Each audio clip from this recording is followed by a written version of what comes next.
Quinto Elemento, um podcast MSD.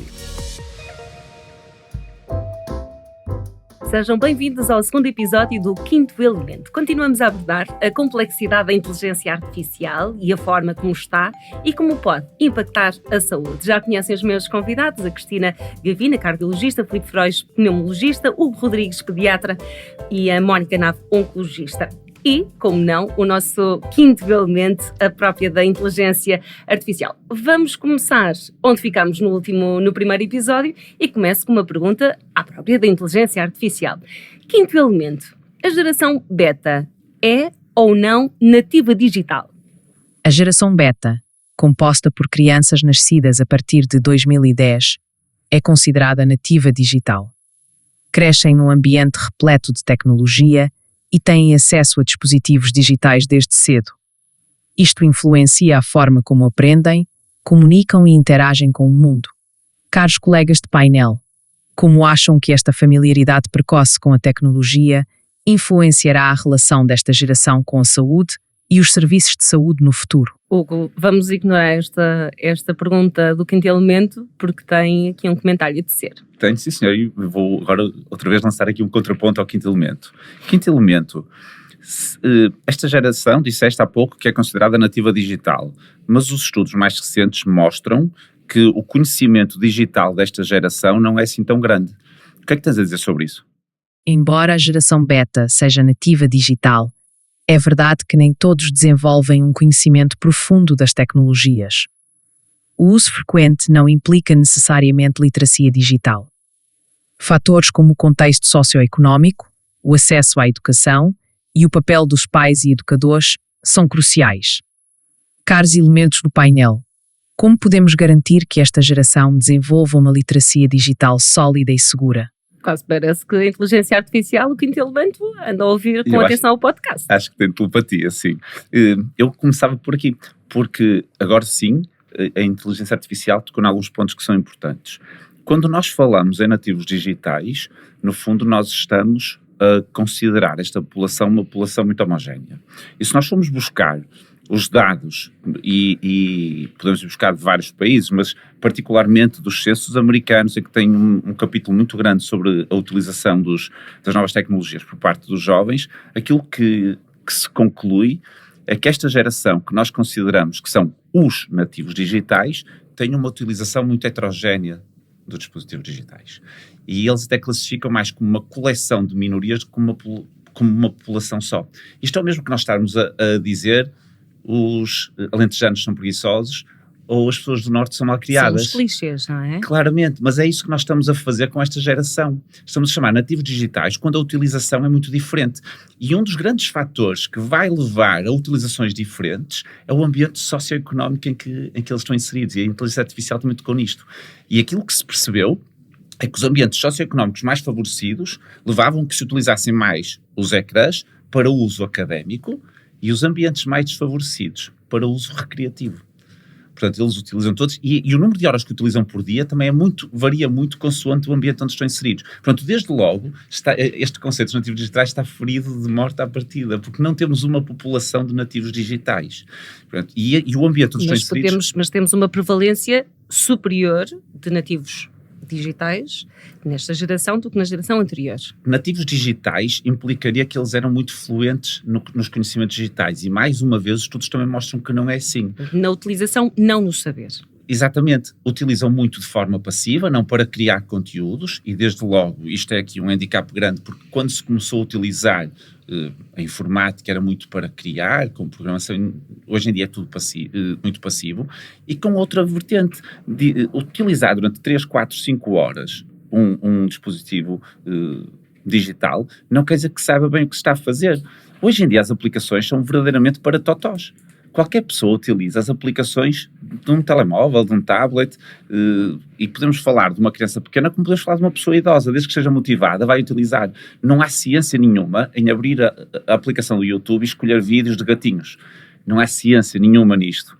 E, portanto, o problema é que este conceito dos nativos digitais, esta fluência, serve para introduzir de forma errada, muitas vezes, mecanismos digitais de ensino quando quando muitas vezes eles são mais disruptores do que propriamente favorecedores da aprendizagem, e podemos falar em processos neurobiológicos até da aprendizagem, e com outra questão, serve para dar uma liberdade de utilização dos ecrãs, quase que inconscientemente acreditando que isso favorece um futuro melhor, porque estão-se a preparar, e isso também não é verdade.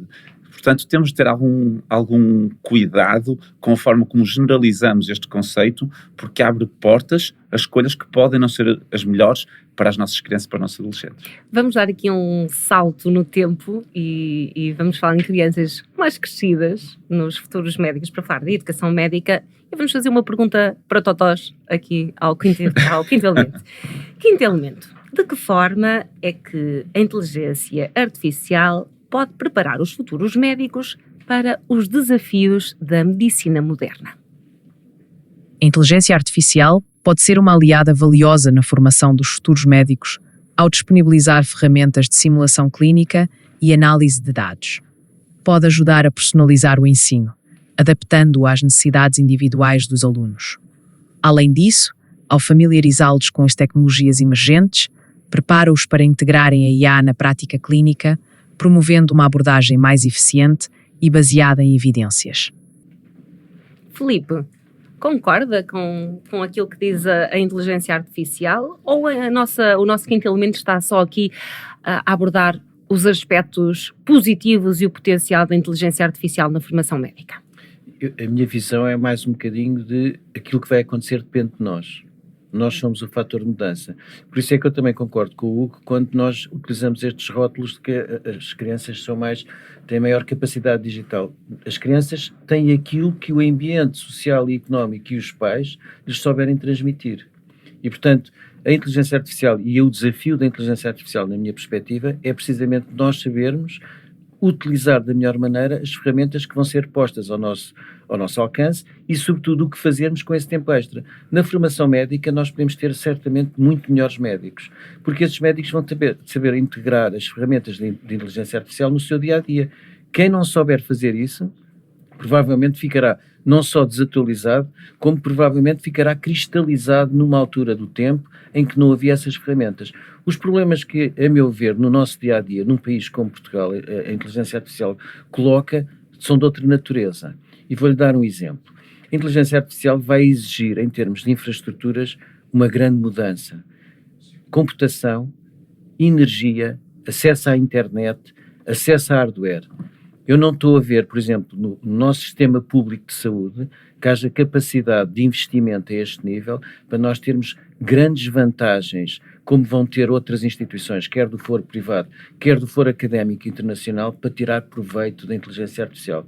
E por isso é que eu até escrevi um artigo no Diário de Notícias em que alertei para a possibilidade da inteligência artificial de ser utilizada no agravamento da iniquidade, mas sobretudo nas desigualdades entre os diferentes setores que operam na saúde em Portugal. Vou-lhe dar um exemplo muito prático. O meu hospital adquiriu recentemente um robô. Já não é notícia. Um robô para a cirurgia. Não é notícia. O setor privado em Portugal tem robôs há mais de 10 anos. O meu hospital só agora é que teve capacidade, interesse e disponibilidade para comprar um robô. Estes 10 anos foram capitalizados em termos de utilização cirúrgica nos outros hospitais, muito à frente do meu hospital. O primeiro robô, já agora, o robô cirúrgico instalado em Lisboa foi no Hospital Curri Cabral, para o Centro de Transplante Hepático e de Cirurgia Diferenciada que existe no Hospital Curri Cabral. E, portanto, já mesmo assim foi depois do investimento que foi feito em cirurgia robótica, com as compras dos Da Vinci, os famosos Da Vinci, que foram comprados para o setor privado. Eu já trabalhei com médicos estrangeiros que trabalham com robôs há dezenas de anos e que fazem parte de centros de desenvolvimento de cirurgia robótica. Eu conheci-os. Estamos nós a dar os primeiros passos. O que é que se nota? Agravamento de desigualdade. E utilizando isto no caso da inteligência artificial, se nós não tivermos meios, hardware, infraestrutura, energia e internet para aceder a estas ferramentas, nós vamos continuar a limitar-nos a inteligência artificial para Chat GPT, traduções, revisões sistemáticas. Quase para o nível básico. O nível básico. Isso vai nos permitir eventualmente ganhar algum tempo, sim, mas não tiramos rentabilidade nem proveito da inteligência artificial e de toda a revolução que ela pode condicionar. A Mónica concorda consigo. Concordo perfeitamente. Aliás, já tínhamos tocado um bocadinho estes aspectos no primeiro episódio. Eu só vou voltar atrás, quando se falou há bocado da educação médica e das perguntas que foram inicialmente colocadas à inteligência artificial. Isto também já foi tocado no primeiro episódio. A primeira resposta e a segunda resposta da inteligência artificial em relação aos nativos digitais foi praticamente antagónica. É a ambivalência. E se não fosse o espírito crítico do Hugo, que se formou do ponto de vista médico e se tem formado e mantém uma formação médica provavelmente constante, a criticar a primeira resposta, todos se calhar tínhamos ficado contentes, julgo que nós não, mas se calhar noutras gerações ou uma nova geração eventualmente só formada com base na inteligência artificial podia ter ficado satisfeita com a primeira afirmação da inteligência artificial. Portanto, eu acho que isto sublinha a importância que o desenvolvimento de espírito crítico nos nossos futuros médicos, nas nossas faculdades, o ensino do raciocínio clínico, a tal inteligência natural que o Filipe há bocado falava, de facto não pode ser abortada ou não pode ser anulada pela inteligência artificial. Portanto, tal como na prática clínica, em relação à educação médica, eu vejo a inteligência artificial como uma mais-valia, um facilitador de processos de aquisição de informação, de construção de investigação, mas complementada sempre e estimulada. E supervisionada, não é? Sim, pela inteligência natural. Ou seja, precisamos de continuar... Para não corrermos o risco de termos uma nova sociedade mais acrítica. Não é? Uhum. Eu acho que na realidade é muito à volta disto. Nós temos que ter a noção de que a inteligência artificial tem que ser bem utilizada. E, nomeadamente na aprendizagem, que seja na área médica ou até noutras áreas, nós vamos ter que continuar a ser críticos. Uhum. E, porventura, eu acho que esse é o grande desafio, é nós conseguirmos continuar a desenvolver este espírito crítico e esta capacidade de raciocínio nos nossos jovens, para que eles possam utilizar de forma mais informada aquilo que a inteligência artificial lhes dá. Até porque esse espírito crítico é essencial no momento de tomar decisões. E nesta fase vamos agora abordar a questão do Big Data e também da tomada de decisões. Se calhar é um tema menos consensual. Quinto elemento, temos mais uma pergunta para a nossa inteligência artificial. Ajuda-nos a perceber o que é que se entende por Big Data. Big Data refere-se a grandes volumes de dados, gerados a uma velocidade elevada e em formatos diversos. Na saúde, isso inclui dados provenientes de registros eletrónicos de saúde, resultados de exames, dados genómicos e até informações provenientes de dispositivos de monitorização. O objetivo é analisar e interpretar estes dados para melhorar a tomada de decisão clínica, a investigação e a gestão em saúde. Esta abordagem permite identificar padrões, prever tendências e personalizar tratamentos. Mónica, essa foi uma questão que também abordámos logo no início do nosso primeiro episódio, desta grande mais-valia em, de repente, em muito pouco tempo, a conseguir fazer este tratamento de dados em inteligência artificial. Sim. Que pode identificar padrões, tendências, que é muito útil na área que trabalha, na oncologia. Sim. Já há bocado reforçámos isso. De facto, a análise dos dados, a relação dos dados, a valorização dos dados quando contextualizados uns com os outros é importantíssimo na área da oncologia. Volto a dizer, não só na análise de imagens, no diagnóstico, na análise de imagens não só radiológicas, mas também anatomopatológicas. Não falámos sobre isso há bocado, só falámos dos exames radiológicos, mas em oncologia o diagnóstico oncológico assenta em análises de tecidos, de biópsias, e a inteligência artificial neste campo já está implementada, já há programas muito bem definidos que nos permitem analisar estes dados e depois, obviamente, a estratificação de risco, personalização de terapêuticas esta é uma área onde eu acho que de facto a inteligência artificial vai ter uma aplicabilidade clínica maior. Agora sou eu que vou fazer uma assunção para totós. Das nossas conversas, daquilo que tenho aprendido convosco, e esta pergunta é para a Cristina, dá-me a sensação que na área da imagiologia que estão aqui um passinho à frente na utilização da inteligência artificial para o tratamento de dados. É mesmo assim? Não é? Em grande medida é mesmo assim também, porque provavelmente esses são os dados menos sensíveis que nós temos disponíveis. Ou seja, dentro de toda a panóplia de dados em saúde, provavelmente os dados que estão associados aos exames imagiológicos e a capacidade de aprender a partir desses exames imagiológicos vai ser muito mais fácil do que quando nós estamos a falar de genómica ou de eventualmente dados mais pessoais que estão nos registros eletrónicos. E, portanto, eu acho que há aqui algumas limitações que vão estar relacionadas com isso. E há efetivamente uma capacidade neste momento da inteligência artificial de ver muito além do olho humano. Portanto, quando nós estamos a falar destas imagens... A inteligência artificial não se cansa, por exemplo. Não tem horas de sono. E eles têm capacidade, portanto, a inteligência artificial tem a capacidade de interpretar os sinais que estão na base da formação da imagem. Ou seja, nós vemos imagens, nós reconhecemos imagens. A inteligência artificial reconhece padrões dentro dos sinais que constituem as imagens. E, portanto, isso vai permitir uma camada de análise diferente daquilo que nós fazemos. Mas isso também levanta riscos, diga. Não, eu ia dizer, isso aplica-se à imagem e à anatomia patológica. Sim, em oncologia nós já sentimos imagem isso. e dermatologia isso, também. Exatamente. Mas isso, diga, Filipe. E não é só na área da medicina. Há duas grandes áreas onde vai haver uma melhoria significativa da análise de Big Data e, sobretudo, da fundamentação que se pode tirar a partir do Big Data. Alterações climáticas, por exemplo, e controle de tráfego aéreo, que vai ter imensas repercussões na segurança das nossas vidas. E portanto, da nossa saúde também. Da nossa saúde. O controle de tráfego aéreo, e todos nós andamos agora de avião, vai melhorar imensa segurança, precisamente pela capacidade de utilização de este complemento da atividade de vigilância e segurança e monitorização dos aviões que estão em circulação. De qualquer maneira, a Big Data é fundamental em medicina. E nós temos aqui um bom exemplo do risco de desigualdade. Portugal vai gerar imensas bases de dados com informação clínica. A pergunta é, teremos capacidade de analisar essas bases de dados? Ou teremos que enviar essas bases de dados para serem abordadas, tratadas e analisadas fora do nosso país? Para mim é esse o problema. Um custo acrescido, não é? Um custo acrescido com uma desvantagem.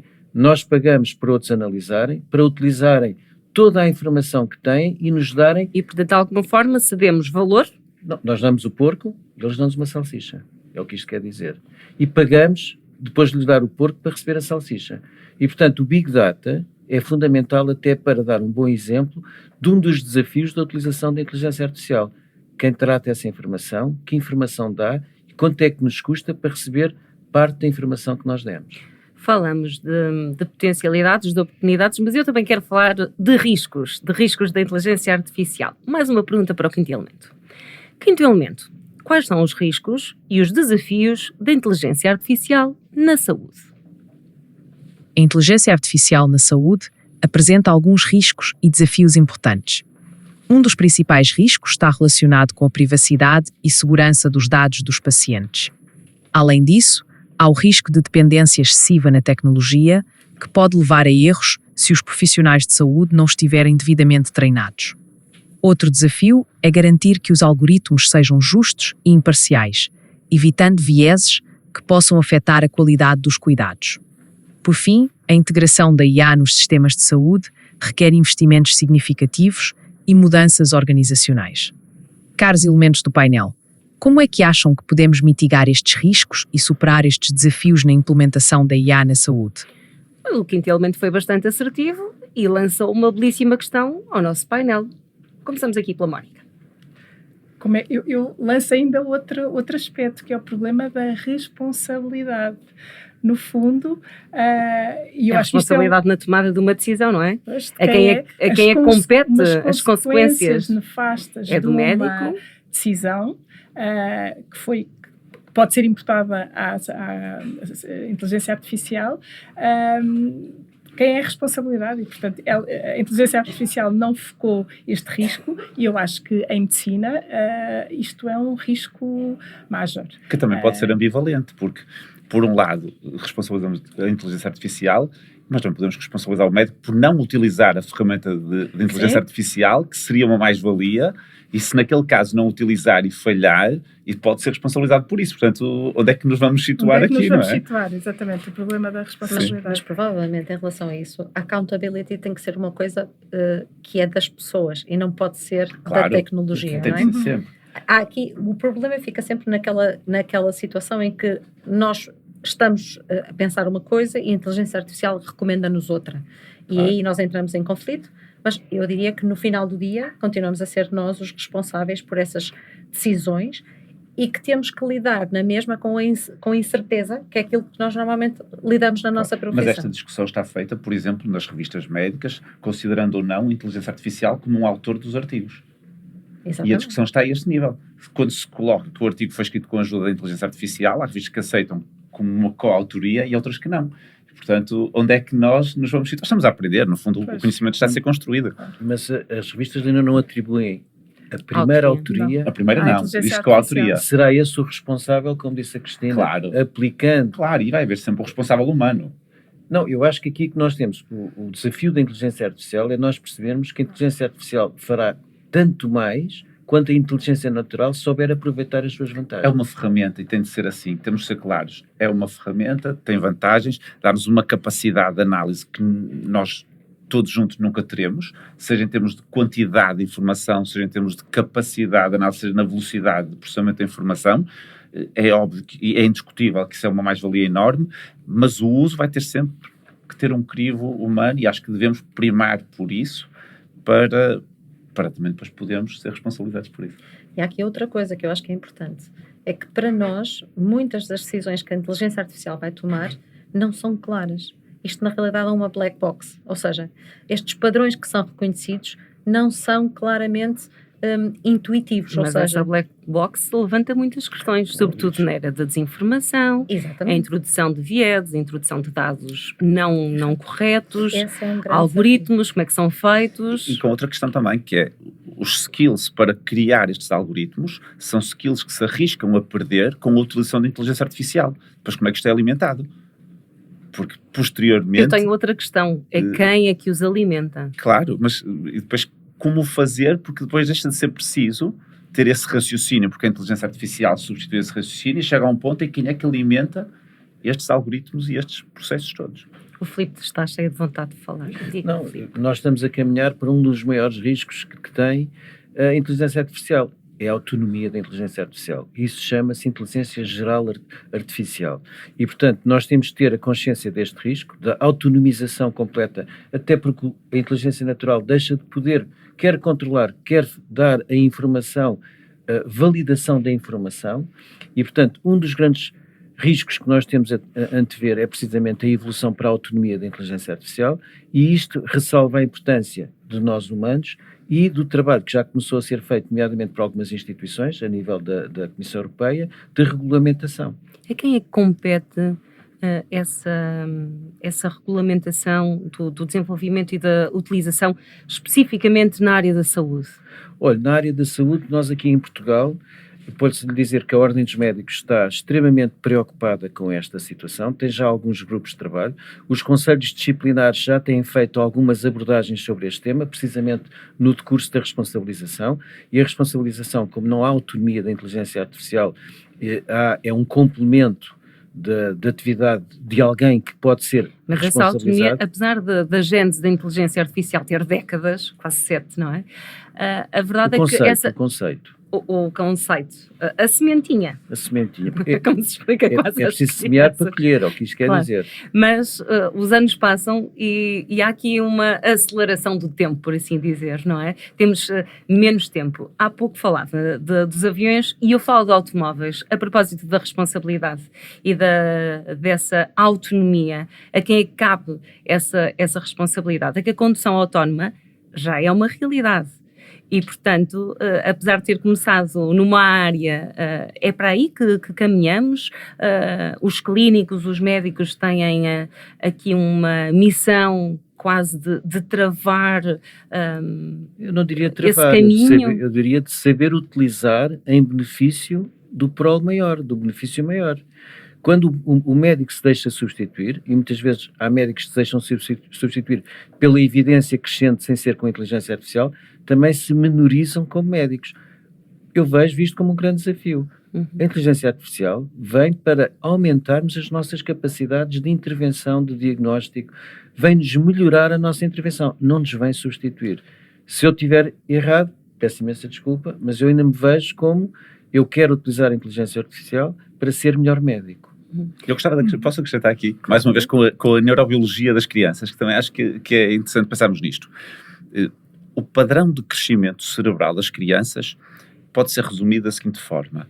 Eles nascem com os seus neurónios, até aos 5 anos, mais ou menos, de acordo com as experiências pelas quais vão passando, vão aumentando muito as conexões entre os neurónios, estas ligações entre os neurónios, e por isso é que é importantíssimo dar uma multiplicidade de estímulos nestes primeiros anos, e a partir daí dá-se um fenómeno inverso, que se chama mesmo poda sináptica, em que as sinapses que foram construídas, as que são importantes mantêm-se, as que não são importantes e são um desperdício, porque o nosso cérebro é limitado em termos de capacidade, vão sendo desativadas. E este fenómeno de poda sináptica justifica o facto de, por exemplo, se nós tivermos nesta sala uma criança de 18 meses, estivermos todos a gatinhar com ela, ela provavelmente vai gatinhar muito melhor que nós todos. Não é para desesperar, porque nós com 18 meses também gatinhávamos bem. Só que agora esses circuitos não são importantes. Não tínhamos tantas dores como temos hoje. Exatamente. Exatamente. E a falta de mobilidade. Mas a questão é que para nós otimizarmos as funções cerebrais, nós temos que ter este fenómeno em que vamos reduzindo conexões que não são importantes para podermos otimizar outras. Com a inteligência artificial isto não acontece. E este conceito dos neurónios digitais, em que eles têm camadas sucessivas de ligações de conhecimento, é algo exponencial que se vai sempre alimentando. E esse é um dos medos e um dos problemas para a tal autonomização. Enquanto que nós vamos perdendo umas para ganhar outras, aqui o crescimento é sempre a acrescentar. Isto traz imensas oportunidades, mas obviamente que traz algum risco de algures neste processo nós perdemos um bocadinho o controle. Está a tornar-se amigo do quinto elemento. Quer ver. Pode ser um amigo importante, é só por isso. Estávamos a falar somos nós, ao fim e ao cabo, que alimentamos a inteligência artificial, somos nós que introduzimos os dados. E na primeira questão que coloquei, é o próprio quinto elemento que fala aqui no risco do viés. Como é que nós limitamos esse risco que é tão claro e tão evidente? Controlando e revendo os dados que vamos introduzindo para serem analisados. Eu penso que é a única hipótese a fazer, quer dizer, controlando e revendo de uma forma frequente aquilo que é introduzido. E temos capacidade de acompanhar, porque há pouco o Hugo falava na evolução exponencial. Nós continuamos com as nossas limitações como humanos. Se temos a necessidade de ir controlando e revendo tudo aquilo que é introduzido, mas se nós funcionamos a uma velocidade e a inteligência artificial continua a recolher dados a uma velocidade que é muito superior à nossa, como é que nós conseguimos? Eu acho que é um desafio, mas é fundamental que o façamos. Lá está, para não perder aqui um bocadinho o controle da coisa, não é? Eu acho que aqui há coisas que nós não vamos mesmo poder controlar. Ou seja, nós temos que assumir que vai haver coisas que nós não vamos controlar. E principalmente quando há outros mercados desregulados, como por exemplo nos Estados Unidos, na China, onde a regulamentação não é como na Comunidade Europeia. Nós temos efetivamente uma ideia muito dourada e muito romantizada daquilo que pode ser a nossa capacidade de regulamentação, mas o mundo não funciona toda à mesma velocidade e claramente não tem os padrões europeus que nós assumimos. Mas eu acho que a grande questão é a inteligência artificial vai beber informação a variedíssimas fontes. Não é só propriamente aquilo que nós lhes damos. A partir de determinada altura vai ver nas redes sociais, onde nós sabemos que está cheio de desinformação, não vai ver só, ou seja, não vai ver só artigos científicos, não vai analisar só artigos científicos, e nós próprios sabemos o quanto é importante ter sentido crítico quando analisamos um artigo científico, porque também tem muitos viés. Os jornalistas E que dá para também. uma série de crivos, exatamente. Os jornalistas também. As fontes. As fontes. Agora, E as pessoas, nós vivemos numa sociedade tão imediata que atropela completamente essa necessidade de verificação. E depois, quando entramos nas chamadas bolhas de informação, entre aspas, bolhas de conhecimento, obrigada, Hugo, era mesmo isso que eu queria dizer, a verdade é que é quase como... há aqui uma relação também, lá está, os algoritmos, os nossos comportamentos, a nossa pegada digital, e se passa essa bolha de conhecimento entre os nossos contactos mais próximos, pois as pessoas têm até tendência de validar como sendo verdadeiro porque foi o primo, ou o irmão, ou o tio que viu e que disse que era verdade. E isso tem um risco enorme. Podemos perguntar à inteligência artificial qual era a estratégia que ela nos dava para controlar a qualidade da informação. Vamos perguntar já a seguir. Diga, Filipe. Mas eu acho que posso, em parte, responder a essa pergunta, porque nós vivemos numa sociedade e numa história coletiva de civilizacional em que o viés sempre fez parte dos nossos problemas. E já houve várias ferramentas no sentido de minimizar, eu não digo anular, digo minimizar esse risco, que é a graduação da evidência. Nós, em ciência, quem trabalha em ciência sabe que tem estudos de um nível de evidência muito inferior, estudos observacionais, de opiniões de peritos, e níveis mais elevados de evidência que correspondem muitas vezes a ensaios clínicos randomizados e aleatorizados. Temos que ter a introdução, temos que ter o cuidado de introduzir nesta variável que há áreas onde nunca vai haver estes ensaios. Por exemplo, nós nunca vamos ter um ensaio controlado e aleatorizado de paraquedas, porque não vai haver, espero eu, que nenhum maluco que salte sem ser de paraquedas, não é? Portanto, tirando estas pequenas particularidades, a ciência soube-se apetrechar de alguma evidência, diferentes níveis de evidência, para suportar decisões. Por isso é que nós muitas vezes... A minha questão é outra, é quando esse viés está associado à tal black box de que falava a Cristina. Mas não é bem a mesma coisa. Não é o viés que passa de geração em geração, com aculturação, com socialização. É um bocadinho nós diferente. vamos ser sempre viés, mas na área científica, que agora nós estamos a falar da utilização da inteligência artificial mais na área da medicina, o que nós temos que incorporar nestas ferramentas de decisão da inteligência artificial é a graduação da evidência, e isso já foi feito em alguns algoritmos. Portanto, tendo em consideração que em algumas áreas nunca haverá um nível mais alto de evidência, mas uma observação, uma opinião de peritos, quando puder ser suplantada por um nível de evidência superior, é substituída por esse nível de evidência superior.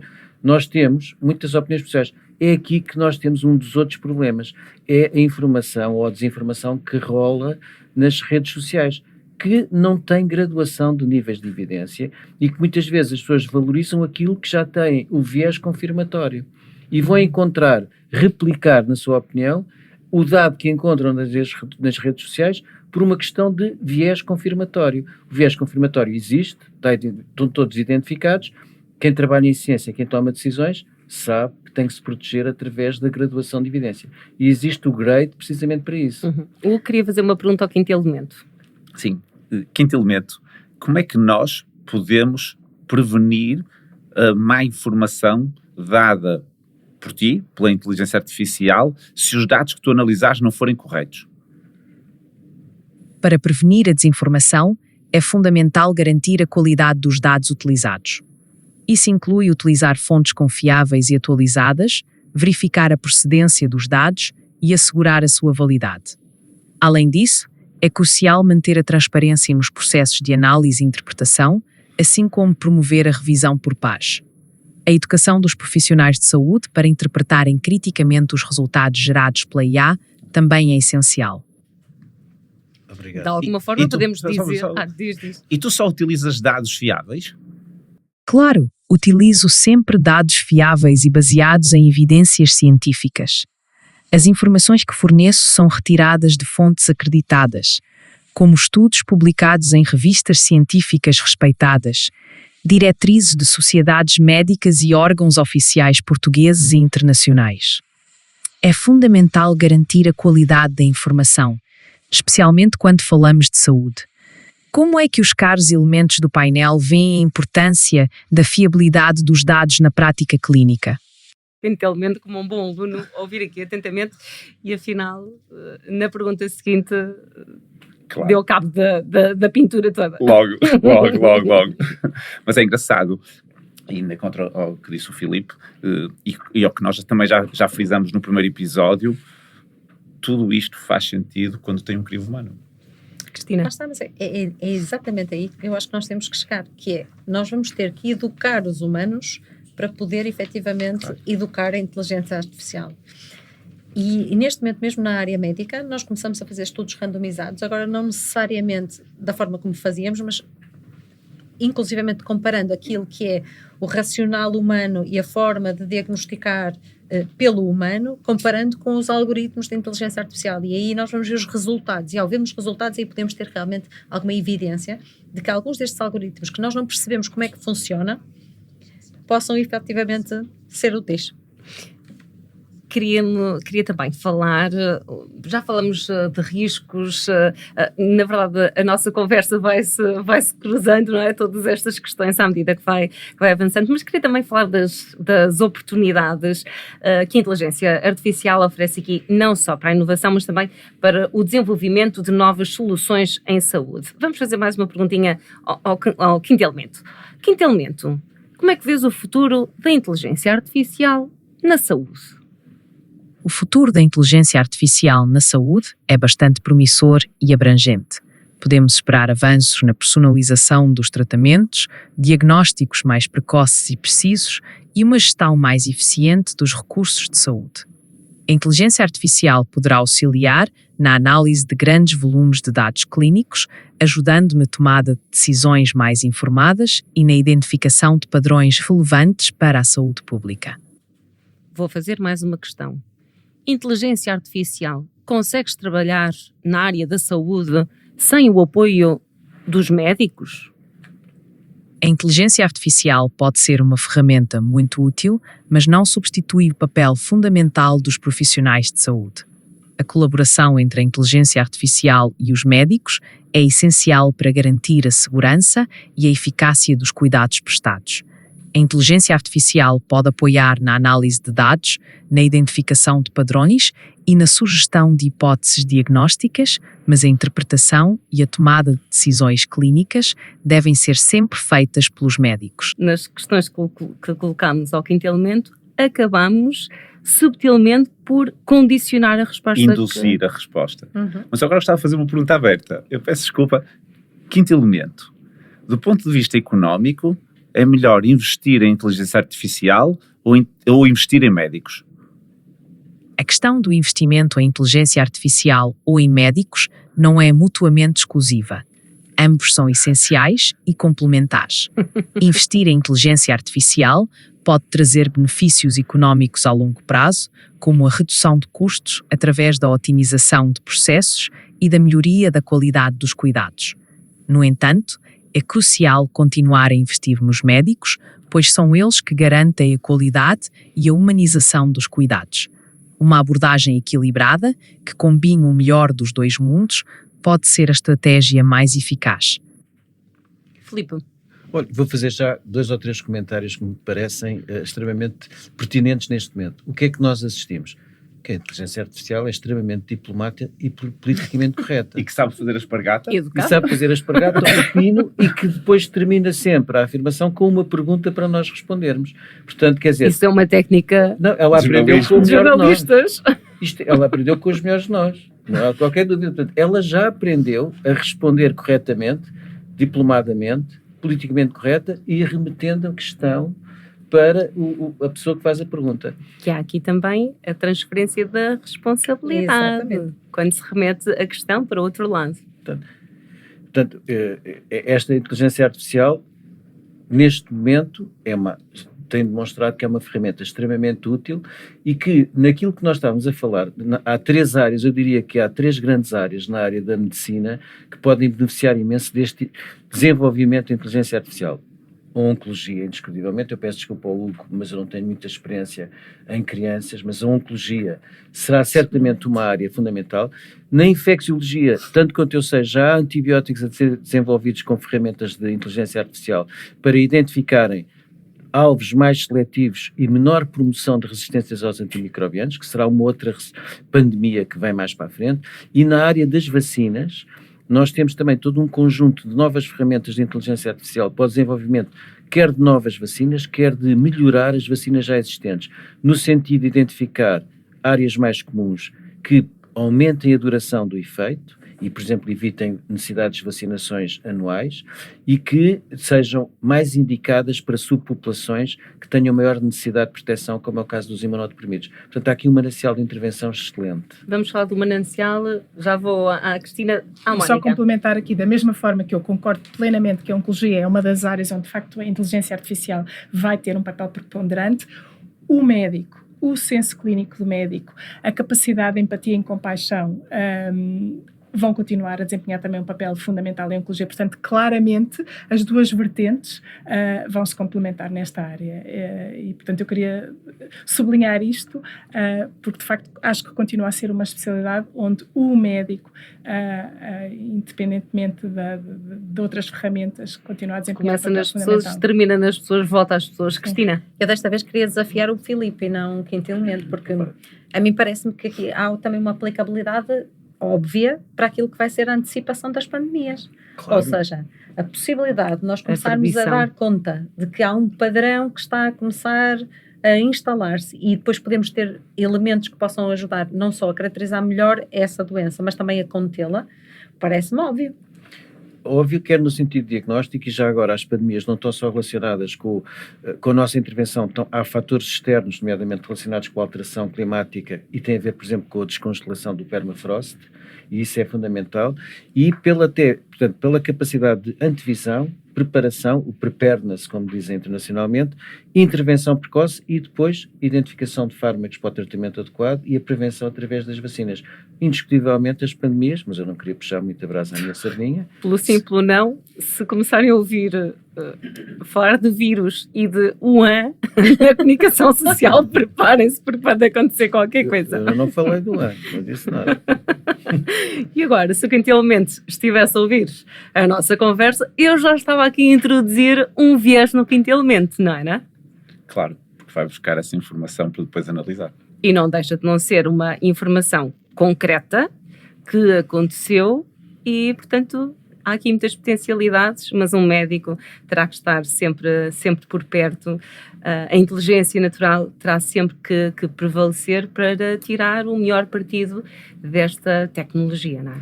Claro, e a inteligência natural engloba todas as inteligências que existem, que são pelo menos 7, e dentro delas há algo que é importante e que já foi falado há bocadinho, que tem a ver com a inteligência emocional.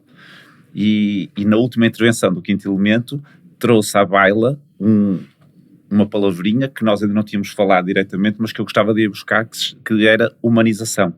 E a humanização dos cuidados implica, por definição, os seres humanos. Não só a questão de nós, como fomos falando aqui, que é muito importante haver um crivo humano para gerir a informação, mas para dar sentido à informação, para dar sentido aos cuidados, e esta inteligência natural engloba sem dúvida a inteligência emocional e todos os aspectos da empatia, da compaixão e que compõe aquilo que nos diferencia de todos os outros seres vivos e não vivos, porque a inteligência artificial, para já, pelo menos ainda é considerado ser não vivo, e portanto acho que é importante, não podíamos finalizar este tema sem falar de humanização, porque isso faz toda a diferença. Rapidamente, Filipe. Só para dizer uma palavra que acho que, na sequência do que o Hugo disse, que falta. Inteligência artificial nunca terá alma. É a melhor frase para dar por terminado o nosso segundo episódio. Muito obrigada a todos. Conto convosco naturalmente no próximo episódio. Não percam, porque não vamos deixar nada por dizer sobre os tabus na doença crónica. Vamos falar de nutrição, vamos falar de atividade física, mas também vamos falar dos tabus sobre a sexualidade. Até lá!